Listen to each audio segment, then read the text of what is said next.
Farmers are joining up as hosts to supplement their income as pandemic-weary campers abandon cities in droves in search of solitude and privacy in the wilderness. Whether you're a farmer looking for more ways to cash in on your land or an adventurer looking for campsites, either way, this video is for you. First up, how it started for Libby Rough. Libby Rough, a dairy farmer in the midst of a devastating drought that caused them to sell 40 prime milkers to the meatworks, listed with Youcamp to help pay for groceries and school bills.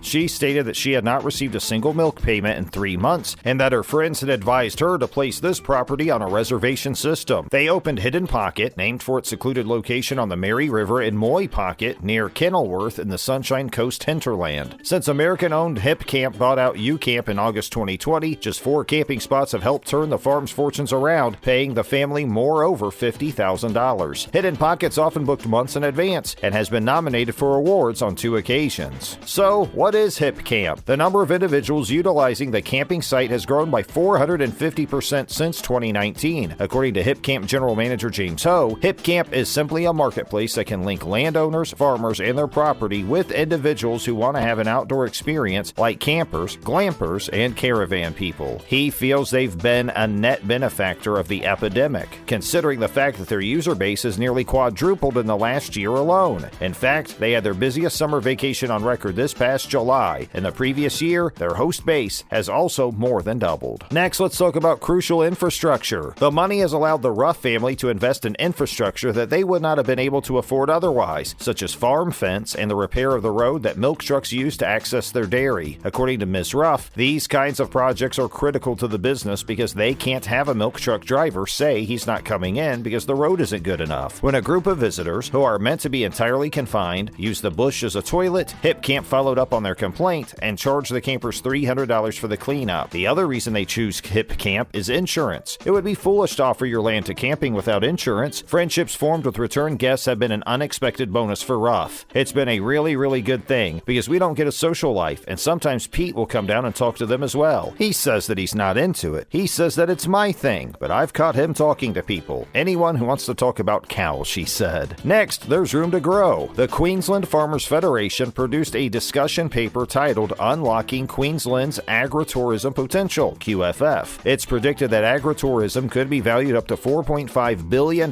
per year to the state by 2030, but discovered that a lack of clear local government planning rules was a barrier to farmers looking to diversify their operations. Jessica Cunningham, a paramedic, and her husband Ryan, a full-time engineer, spent 6 months navigating the red tape necessary to start $70,000 in renovations on a century-old Queenslander they now rent out on Airbnb. According to Mr. Cunningham, they mistakenly assumed it would be as simple as cleaning up the old gal and starting her up. But if you get into the council side of things and start trying to get answers to specific concerns, it can be a bit of a struggle. Lacey's Creek Homestead and Vineyard has assisted in making their modest grazing property in the foothills of the Great Dividing Range pay for itself. It has been extremely necessary. Obviously, the industry has evolved in the previous 100 years, and tiny farms like theirs are no longer sustainable on their own. In an age when fewer city inhabitants have rural cousins, the ties fostered by agritourism are critical. For those who are interested, both my wife and I take great pleasure in showing people around the farm and taking them out to the cows, Mr. Cunningham said. Showing them the fireflies down by the creek and taking them up to some of the really nice lookouts, we try and tailor the experience to what our guests are after. In other farming news, wheat futures rise in overnight trading. Wheat futures were up in overnight trade despite persistent tensions between Russia and Ukraine, two of the world's largest exporters of the commodity. Officials from the United States and Russia will make another diplomatic attempt to avert a violent clash in Ukraine. Russia has stockpiled more than 100,000 troops near its border with Ukraine as military and other enlistees on the Ukrainian side prepare for an attack. At a United Nations Security Council meeting, the United States and Russia exchanged insults. The United States warned Russia that an invasion of Ukraine would be horrible, while Moscow accused Washington of exaggerating the situation. Russia, the world's top wheat exporter, is expected to send 35 million metric tons of the crop to overseas customers in the 2021-2022 marketing year, according to the U.S. Department of Agriculture. Ukraine is the third largest shipper of grain, with Australia being second, and is anticipated to export 24.2 million metric tons of wheat in the current marketing year, according to the USDA. The United States is expected to be the fourth largest shipper, with 22.5 million metric tons. Wheat for March delivery increased 614 cents to $7.6712 a bushel overnight on the Chicago Board of Trade, while Kansas City futures jumped 400 $214 to $7.8512 a bushel. Soybean export inspections rise week to week. According to the USDA, export inspections of soybeans increased week over week, but grain assessments decreased. Soybean inspections totaled 1.41 million metric tons in the 7 days ending on January 27th, up from 1.35 million metric tons the previous week, according to data from the USDA. This is still less than the 1.9 million tons evaluated in the same week last year. Meanwhile, the ministry reported that corn inspections fell to 1.04 million metric tons from 1.19 million tons the previous week. The amount was also lower than the previous year's estimate of 1.12 million tons. Wheat examinations for offshore delivery fell to 361,375 metric tons from 411,011 tons the previous week and 414,248 tons at the same stage last year, according to the USDA. The government has assessed 36.3 million metric tons of soybeans for export since the start of the marketing year on September 1st. According to the government, this is a decrease from the 47.5 million metric tons examined during the same time period the previous year. Corn inspections have already reached 17.5 million metric tons since the beginning of September, down from 20 million tons the same period last year. Next, winter weather returns to several parts of the United States. According to the National Weather Service, blizzard warnings, winter storm alerts, and winter weather advisories have been issued for numerous portions of the United States as winter flexes its muscles. More snow and severe winds blowing up to 60 miles per hour are forecast in regions of eastern North Dakota and western Minnesota this morning, according to an NWS advisory issued early this morning. Blizzard warnings will be in force until 9 a.m. local time. According to NWS maps, winter storm warnings have been issued for a huge portion of the area, ranging from eastern Colorado through Missouri and northeast into Ohio. Forecasts in eastern Missouri and western Illinois predict for up to 10 inches of snow overnight tonight, with locally greater amounts likely, according to the National Weather Service. Sleet accumulations of up to 0.75 inches are possible. Wind speeds of 35 miles per hour can be expected. The National Weather Service predicts 10 to 20 inches of snow across northern Indiana and southern Michigan starting tonight and extending through most of Thursday. This seems to be terrible news for farmers who thought they could put the winters behind them and make preparations for harvest season. The state of Iowa is watching for fuel leakage in groundwater. State authorities are investigating if groundwater pollution happened last week when an unmanned fuel station in Eldora, Iowa released approximately 7,500 gallons of gasoline into the earth. According to Carl Berg, an environmental consultant for the Iowa Department of Natural Resources, workers removed concrete and dirt over the weekend at the Fast Stop on the east side of town, which is run by agricultural cooperative Ag Vantage Farm Supply. He believes that if the gasoline hits groundwater, it will flow away from the location and pollute a bigger region. The DNR was alerted of the leak by Ag Vantage on Friday morning. The leak was noticed by an employee of a nearby credit union when the basement of the building began to smell like gasoline. Members First Community Credit Union announced the closure of its Eldora branch in an online statement. She stated that personnel found no real gasoline within the facility and that if the shutdown is extended, the credit union may create a temporary location. A request for comment on this was not returned by Ag Vantage. The DNR may punish the company if it fails to remove all tainted dirt. The gas station's on a tiny corner property and sells gasoline and diesel from subterranean tanks. According to Berg, the station has technology that detects leaks but does not notify. The particular location of the leak was not immediately apparent. According to DNR statistics, Eldora gets its drinking water from two wells a half-mile apart. They have depths of between 260 and 290 feet. And that's a wrap for this video. We'll see you in the next one.